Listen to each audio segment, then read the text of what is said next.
50 രൂപ ചെലവിൽ വളരെ എളുപ്പത്തിൽ ഏവർക്കും മാല ബൾബ്, അതായത് serial light, LED serial light നിർമ്മിച്ചെടുക്കുക എന്നുള്ളതാണ് നമ്മുടെ ഇന്നത്തെ വീഡിയോ. നമ്മുടെ വീഡിയോയിലേക്ക് ഏവർക്കും സ്വാഗതം.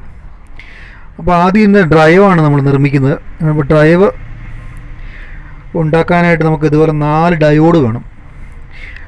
4 ഡയോഡ്, ഇത് 1N4007 4 ഡയോഡ്, 1N4007 4 ഡയോഡ് വേണം. പിന്നെ നമുക്കൊരു പോളിസ്റ്റർ കപ്പാസിറ്റർ വേണം. അത് 400 വോൾട്ടിൻ്റെ കപ്പാസിറ്ററാണിത്, 400 വോൾട്ടിൻ്റെ കപ്പാസിറ്റർ. പിന്നെ അടുത്തായിട്ട് വേണ്ട ഒരു 1 മെഗിൻ്റെ ഒരു റെസിസ്റ്ററാണ്. അതുപോലെ തന്നെ മറ്റൊരു റെസിസ്റ്റർ കൂടെ വേണം. ഇത് 620 ഓംസിൻ്റെ ഒരു 1 വാട്ട് റെസിസ്റ്ററാണ്. അപ്പോൾ 4 ഡയോഡ് ഞാൻ ഇതുപോലെ ബ്രിഡ്ജ് ചെയ്ത് വച്ചിരിക്കുകയാണ്. ബ്രിഡ്ജ് എന്ന് പറഞ്ഞാൽ മനസ്സിലായില്ലെങ്കിൽ ഞാൻ എൻ്റെ ഒരു വീഡിയോ ഐ ബട്ടണിൽ കൊടുക്കാം.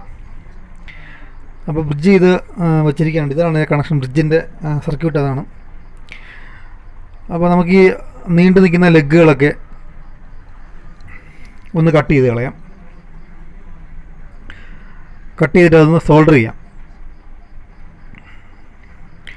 അപ്പോൾ ഇത് ഡ്രൈവ് ഉണ്ടാകുന്നതാണ്. ഏറ്റവും ചിലവ് കുറഞ്ഞ രീതിയിൽ സീരിയൽ ലൈറ്റ് അതിൻ്റെ നിർമ്മാണമാണ് ഇവിടെ വിവരിക്കുന്നത്. അപ്പോൾ എല്ലാവർക്കും അത് വളരെ ഈസിയായിട്ട് നിർമ്മിച്ച് വിൽപ്പന ചെയ്യുന്നവർക്ക് വിൽപ്പന ചെയ്യുക. ഒരു മാല ബൾബ് നിർമ്മിച്ചെടുക്കുമ്പോൾ ഏകദേശം ഒരു 50 രൂപയാകത്തുള്ളൂ. അപ്പോൾ നമുക്കിത് സോൾഡർ ചെയ്തെടുക്കണം.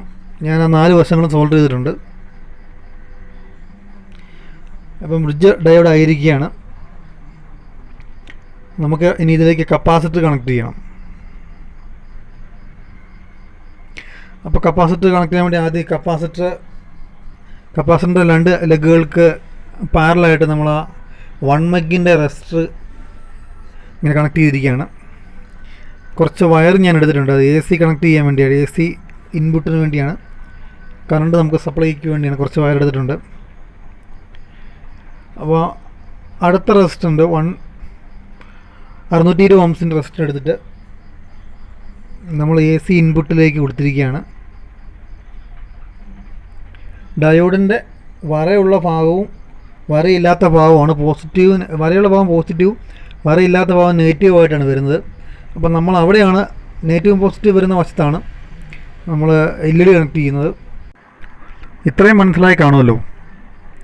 ബ്രിഡ്ജ് ഡയോഡ് ഉണ്ടാക്കി അതിൽ ഇതുപോലെ റെസിസ്റ്ററും കപ്പാസിറ്ററും കണക്ട് ചെയ്തിരിക്കുകയാണ്. അതിന് ദിശയൊന്നുമില്ല. ഇത് പോസിറ്റീവ്, ഇത് നെഗറ്റീവ്. അത് ബൾബിലേക്കുള്ളതാണ്, അത് ഔട്ട്പുട്ടാണ്. നമ്മുടെ LED-ക്കുള്ള വോൾട്ട് അവിടെയാണ്. ഈ 2 കപ്പാസിറ്ററിൻ്റെയും റെസിസ്റ്ററിൻ്റെ വശങ്ങളിലാണ് നമ്മൾ AC ഇൻപുട്ട് കൊടുക്കുന്നത്. അപ്പോൾ നീണ്ടു നിൽക്കുന്ന ലെഗ് നമുക്ക് കട്ട് ചെയ്യാം. 2 ലെഗും കട്ട് ചെയ്യാം. ഇനി നമുക്ക് ഇതിലേക്ക് കറണ്ട് കൊടുക്കാനുള്ള, AC വോൾട്ട് കൊടുക്കാനുള്ള വയർ കണക്ട് ചെയ്യാം. അപ്പോൾ അതിന് മുന്നായിട്ട് ഞാൻ 2 സ്ലീവ് അതിലിടുന്നുണ്ട്. സ്ലീവ് നിങ്ങൾക്കില്ലെങ്കിൽ ഇൻസുലേഷൻ ടേപ്പ് ചുറ്റിയാലും മതി. ഷോർട്ടാകാതെ ഈ 2 ലൈൻ തമ്മിൽ ഷോർട്ടാവാതെ നോക്കണം. ഇൻസുലേഷൻ ടേപ്പ് ചുറ്റിയാലും മതി. അപ്പോൾ ഇങ്ങനെ കയറ്റിയിടുന്നു. അപ്പോൾ ഈ ഡ്രൈവ് ഉണ്ടാക്കുന്നത് വളരെ ശ്രദ്ധയോടെ നിങ്ങളത്, വലിയ സർക്യൂട്ടൊന്നുമില്ല, സിമ്പിൾ കേസേ ഉള്ളൂ. ബ്രിഡ്ജ് ഡയോഡ് ഉണ്ടാക്കുന്നു. 2 സൈഡിൽ, ഒരു സൈഡിൽ കപ്പാസിറ്റർ, ഒരു സൈഡിൽ മറ്റേ റെസിസ്റ്റർ വരുന്നു. പിന്നെ ആ ഡയോഡിൻ്റെ 2 വരയുള്ളിടത്ത് പോസിറ്റീവും വരുന്നു, ഒരു 2 വരയില്ലാത്തടത്ത് നെഗറ്റീവും വരുന്നു. അത്ര സംഭവമുള്ളൂ. അപ്പോൾ അത് ഒന്ന് ശ്രദ്ധിച്ചാൽ മാത്രം മതി. നമ്മൾ ഈ ഡ്രൈവ് ഉണ്ടാക്കുന്ന 230 വോൾട്ടിനെ ഡ്രോപ്പ് ചെയ്ത് നമ്മുടെ LED ബൾബ് കത്തിക്കാൻ വേണ്ടിയാണ്. അതിനായിട്ടാണ് നമ്മുടെ ഡ്രൈവിൻ്റെ വർക്ക് കഴിഞ്ഞിരിക്കുകയാണ്. അപ്പോൾ നമുക്കിനി ഇതൊന്ന് ടെസ്റ്റ് ചെയ്ത് നോക്കാം. അപ്പോൾ നമ്മുടെ ഡ്രൈവിൻ്റെ കവറിങ്ങാണിത്. ഡ്രൈവ് ബോക്സ് എന്ന് പറയും. ഇതാണ് അതിൻ്റെ കവറിങ്. നിങ്ങൾക്ക് ഈ സാധനം കണ്ടുപരിചയം ഉണ്ടായിരിക്കുമല്ലോ. ഇതാണ് അതിൻ്റെ കവറിങ്. അപ്പം ഞാനിതിലൊരു 8mm LED ബൾബ് കണക്ട് ചെയ്തിട്ടിരിക്കുകയാണ്. ഇപ്പം മനസ്സിലായല്ലോ, എൻ്റെ കണക്ഷൻ മനസ്സിലായല്ലോ. ഒരു ബൾബ് കൊടുത്ത് നമുക്കിതൊന്ന് AC-യിൽ പ്രവർത്തിപ്പിച്ച് നോക്കാം. പോസിറ്റീവ് നെഗറ്റീവും കൊടുത്തേക്കുന്നത് മനസ്സിലായല്ലോ. വരയുള്ള ഭാഗം പോസിറ്റീവിനും വരയില്ലാത്ത ഭാഗം നെഗറ്റീവും ഡയോഡിൻ്റെ. ഇതാണ് 8 mm LED ബൾബ്. ഇത് 8 mm ഉണ്ട്, ഇതിലും ചെറുതുണ്ട് 5 mm. ഞാനിത് എല്ലാ വർഷവും ക്രിസ്മസിനൊക്കെ കുറച്ച് ഇതുപോലെ സീരിയൽ ലൈറ്റൊക്കെ ഉണ്ടാക്കി വിൽപ്പനയൊക്കെ ഉണ്ട്. അപ്പോൾ ഈ പ്രാവശ്യം എനിക്ക് സമയം കിട്ടിയില്ല.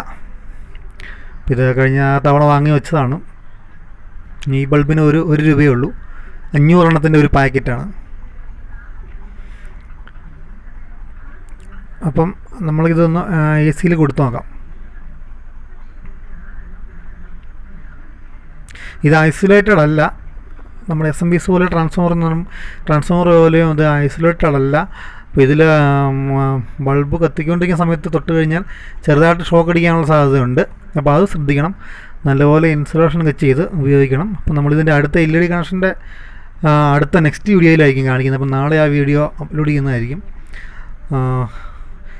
ഒറ്റ വീഡിയോ ആയിട്ട് വെച്ച് കഴിഞ്ഞാൽ ഇതിൽ ലെങ്ത് കൂടുതലായിരിക്കും, നിങ്ങൾക്ക് കണ്ടാലും ബോറടിയാവും, മനസ്സിലാകത്തുമില്ല. അപ്പോൾ ഈ വീഡിയോ ആദ്യമായിട്ട് കാണുന്നവരുണ്ടെങ്കിൽ ചാനലൊന്ന് സബ്സ്ക്രൈബ് ചെയ്ത് വെച്ചിരിക്കുക. തൊട്ടപ്പുറത്തുള്ള ബെല്ലൈക്കൺ കൂടെ എനേബിൾ ചെയ്താൽ മാത്രമേ നമ്മൾ ഇടുന്ന വീഡിയോയ്ക്ക് നോട്ടിഫിക്കേഷനായിട്ട് ലഭിക്കത്തുള്ളൂ. അപ്പോൾ നാളെ അപ്ലോഡ് ചെയ്യുന്നതായിരിക്കും ഇതിൻ്റെ ബാക്കി വീഡിയോ.